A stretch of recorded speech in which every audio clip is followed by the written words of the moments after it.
Hello बच्चों, चलिए आइए आज हम लोग मशीन साइकिल देखते हैं 8085 का। 2-3 वीडियो में हम लोग देख रहे थे कि किस तरीके का हमारा सिग्नल जनरेट होता है मशीन साइकिल में, किस तरीके से रिप्रेजेंट करते हैं। प्लस हम लोग ने एक एग्ज़ाम्पल भी देखा था। तो आज कुछ और एग्ज़ाम्पल के साथ हम मशीन साइकिल को और अच्छे से समझेंगे।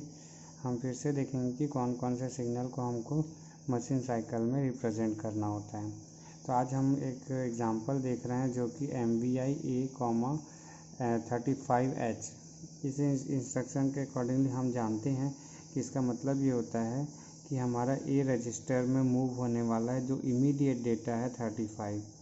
तो इसको हम इस तरीके से इंस्ट्रक्शन को समझते हैं। बट ये इंस्ट्रक्शन टाइम टू टाइम हमारा माइक्रो प्रोसेसर किस तरीके से परफॉर्म करता है उस चीज़ को हम देखते हैं।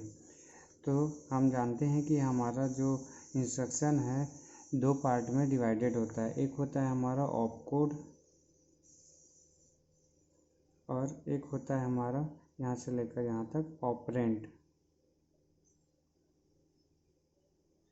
तो ये ऑप कोड होता है जिसमें हमको इंस्ट्रक्शन मिलता है, और ऑपरेंड वो जिसमें सोर्स और डेस्टिनेशन या वो डेटा प्रोवाइड किया जाता है जिसका इंस्ट्रक्शन के थ्रू हमको परफॉर्मेंस देना है। तो ये हो गया हमारे पास एक इंस्ट्रक्शन जो कि जिसमें ऑप कोड भी अवेलेबल है और ऑपरेंड भी अवेलेबल है। तो प्रीवियस इंस्ट्रक्शन जो हमने देखा था उसमें भी हमारे पास ऑप कोड और ऑपरेंड था। तो यहाँ पर ऑप कोड के लिए जैसे प्रीवियसली हमने देखा था कि हमको 2 मशीन साइकिल में उसको परफॉर्म किए थे। ऑप कोड के लिए हमको इस MVI इंस्ट्रक्शन के लिए 4 पल्स की ज़रूरत पड़ती है, जो क्लॉक पल्स होते हैं T1, T2, T3 और T4। तो हमारे यहाँ से यहाँ तक एक मशीन साइकिल कंप्लीट हो जाएगा जो कि ऑप कोड MVI के लिए ज़रूरी होता है। फिर उसके बाद हमारा ऑपरेंड में जो डेटा अवेलेबल है उस डेटा अवेलेबिलिटी को हम नेक्स्ट मशीन साइकिल जो कि हमारा यहाँ पर T5, T6, T3, T7, इसका मतलब हमारे पास 3 साइकिल जो होंगी वो हमारे पास डेटा को फैच करने का काम करेगा। तो यहाँ पर हमारे पास 2 चीज़ें हैं, एक तो ऑपकोड फैचिंग करना है और एक होता है डेटा फैचिंग करना है। तो इसके लिए हम लोग यहाँ पर इंस्ट्रक्शन लिखेंगे। ये इंस्ट्रक्शन हमारे पास है, उसके लिए हम यहाँ पर टाइमिंग डायग्राम बनाएंगे। तो जैसे पहले हमने देखा था क्लॉक पल्स का सिग्नल पहले बनाया जाता है, जितने रिक्वायर्ड पल्स हम लोग को ज़रूरत होती है हम उतने ही रिक्वायर्ड पल्स हम यहाँ पर बनाएंगे।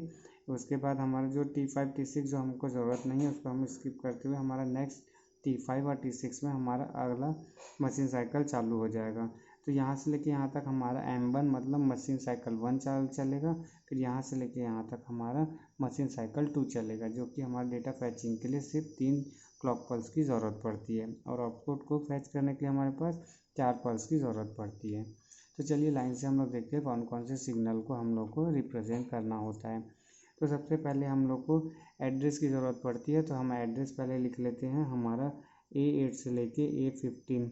जो A8 से लेके A15 जो हमारा हायर बीट का एड्रेसिंग होता है उसके लिए हम यहाँ पर सबसे पहले सिग्नल बनाएंगे। तो जैसे हम प्रीवियसली हम लोग जानते हैं कि हमारा जो A8 से लेके A15 का जो डेटा होता है पूरे T3 टाइम तक के लिए हमारे पास अवेलेबल होता है। तो T3 टाइम तक के लिए हमारे पास अवेलेबिलिटीज़ को शो करेंगे कुछ इस तरीके से।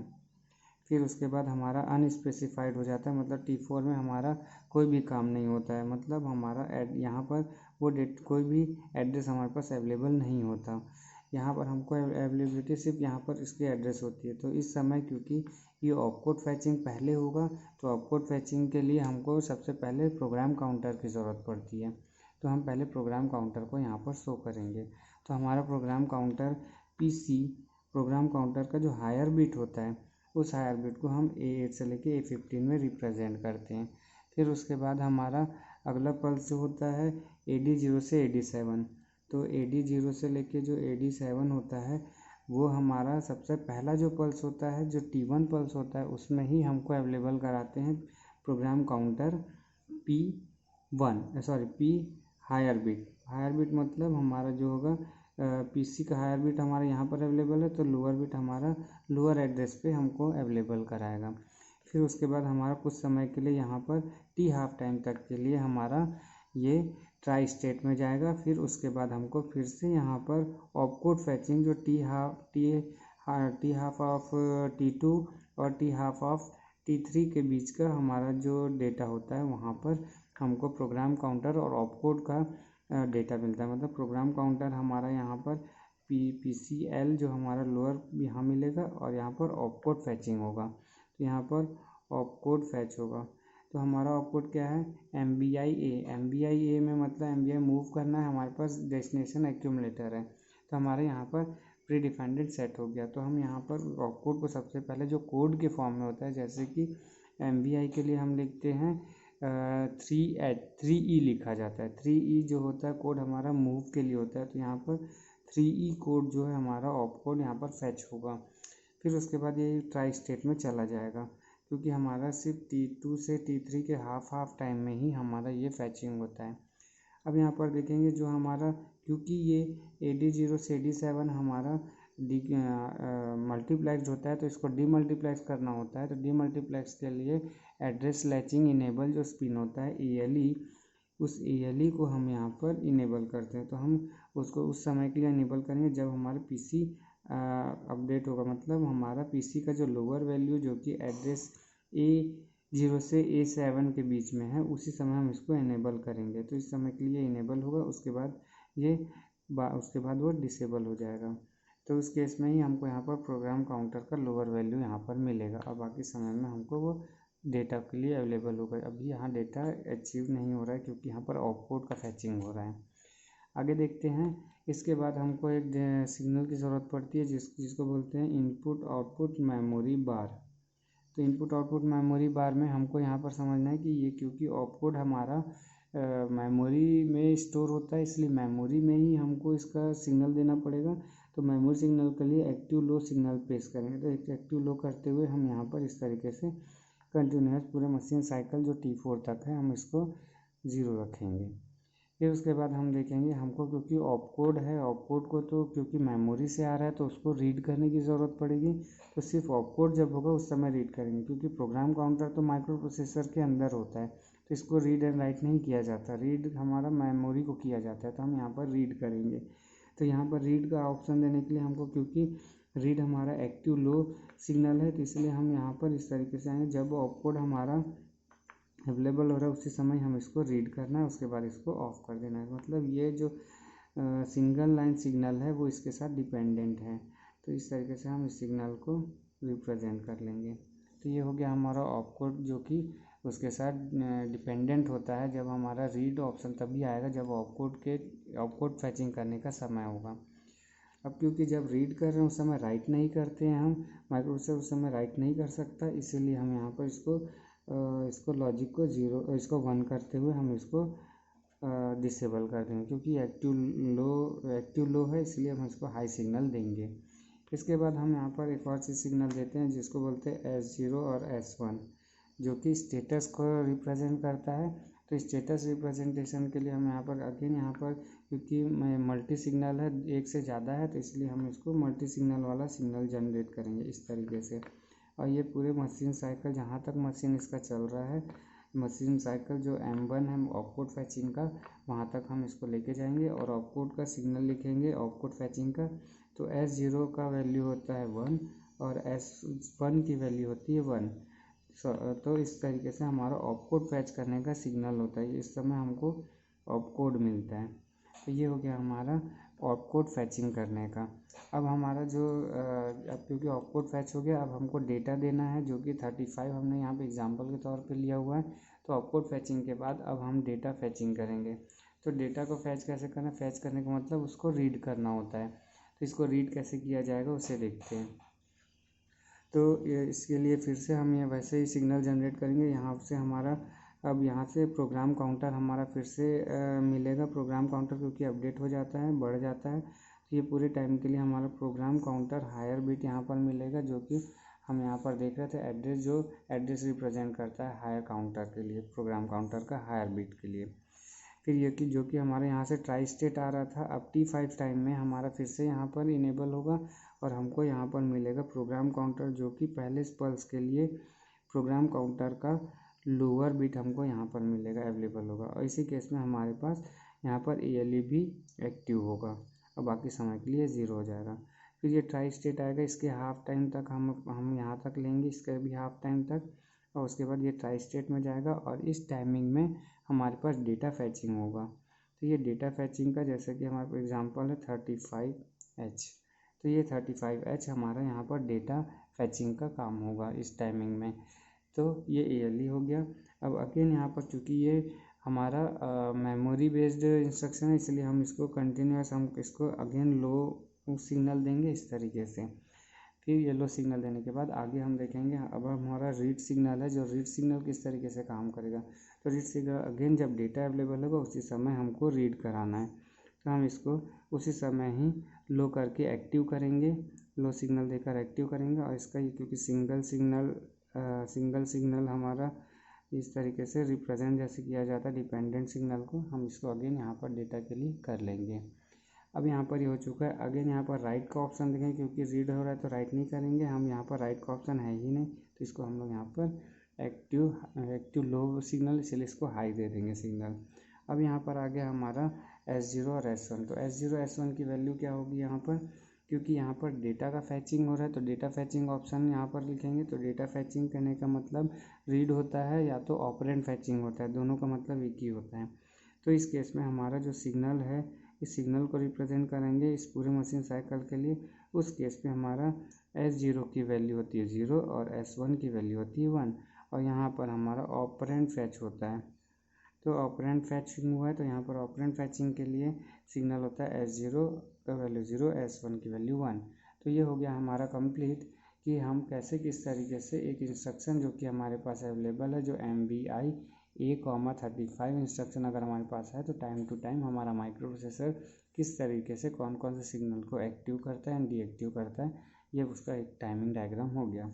जैसे हमारा टाइमिंग ख़त्म होता है, मतलब इंस्ट्रक्शन ख़त्म होता है, हम नेक्स्ट इंस्ट्रक्शन अगर नेक्स्ट लाइन में जाते हैं तो हम नेक्स्ट लाइन हमारा T8 सिग्नल से शुरू होता है।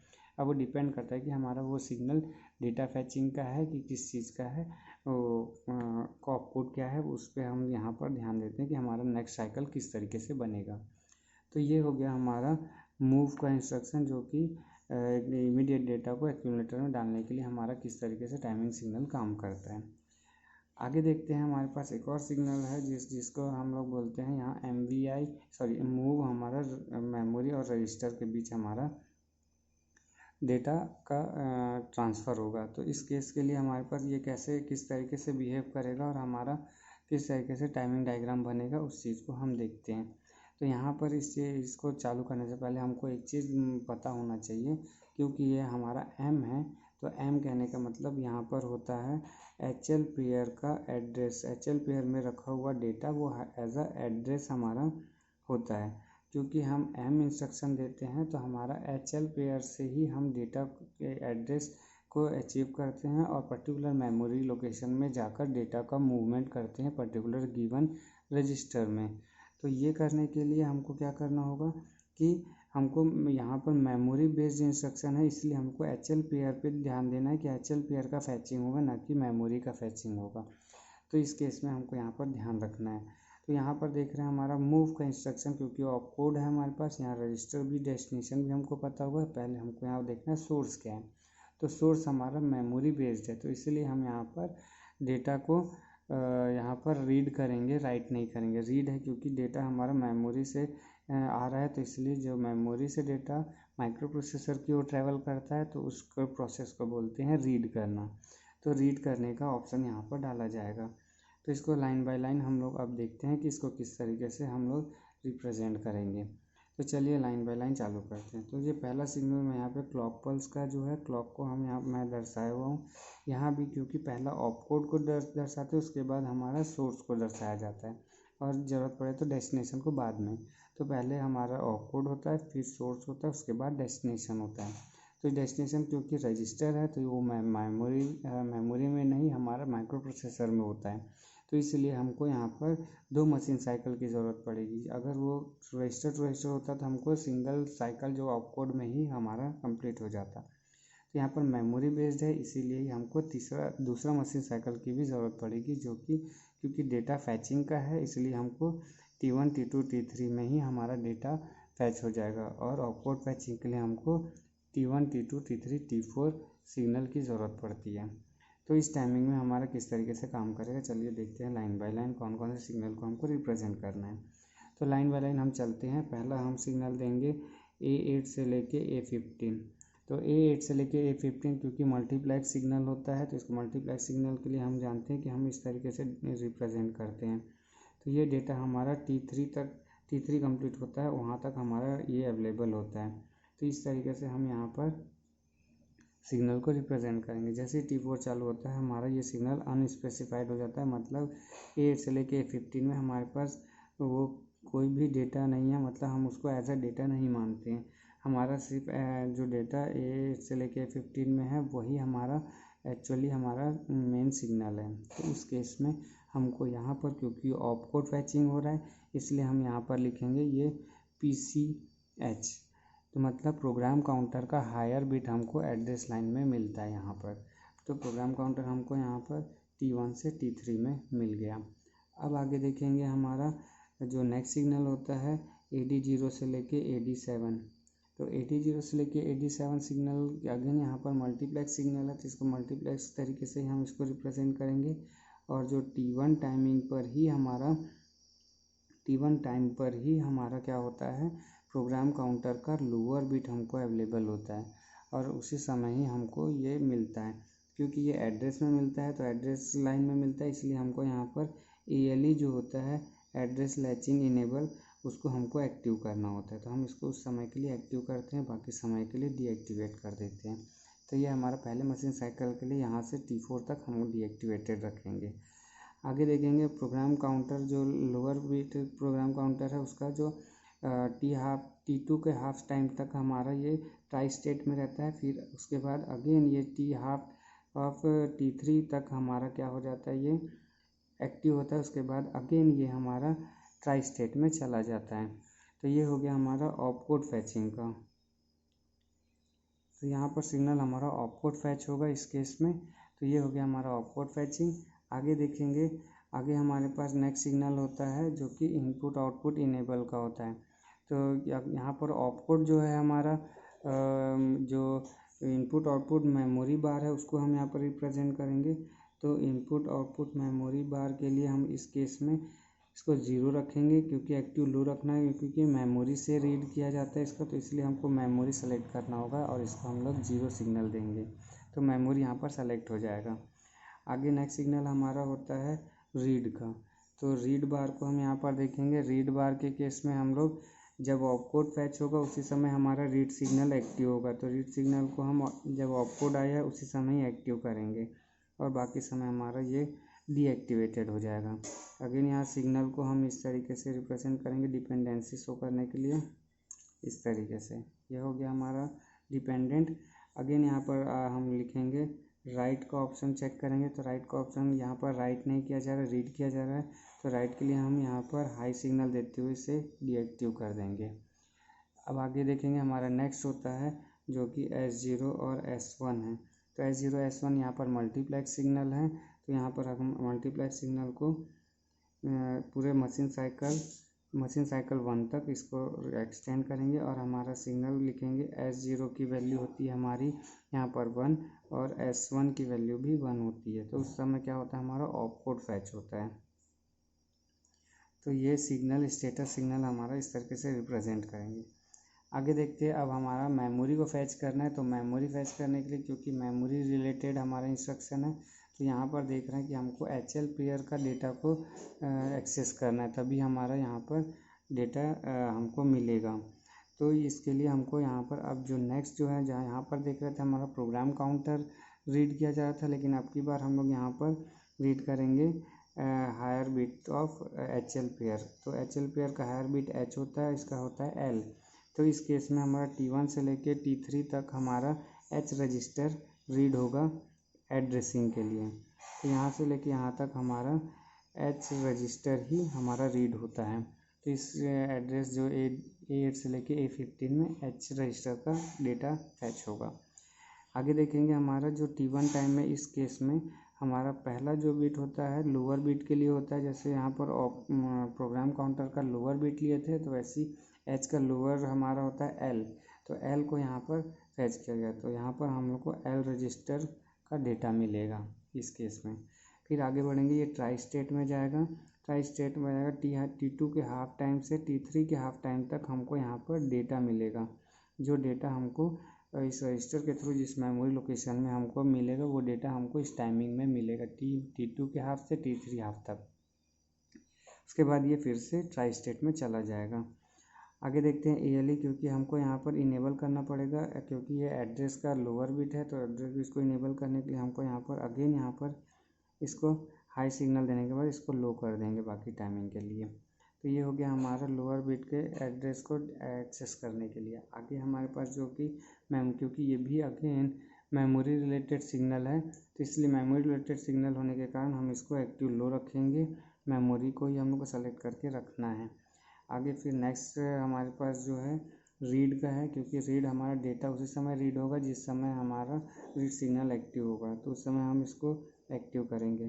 तो ये एक्टिव लो सिग्नल है, इसको इस तरीके से एक्टिव करते हुए डिपेंडेंसी बनाएंगे कुछ इस तरीके से। ये हो गया हमारा डेटा इसी समय हमारा एक्टिव होता है।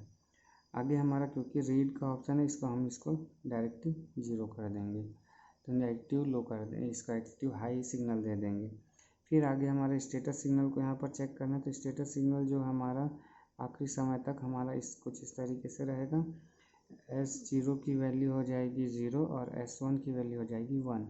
तो इस केस में क्या होता है, हमारा ऑपरेंड फैच होता है, तो ऑपरेंड फैच हो रहा है मतलब अभी के इस केस में क्या है, वो ऑपरेंड हमारा डेटा है, तो यहाँ पर डेटा फैच होगा।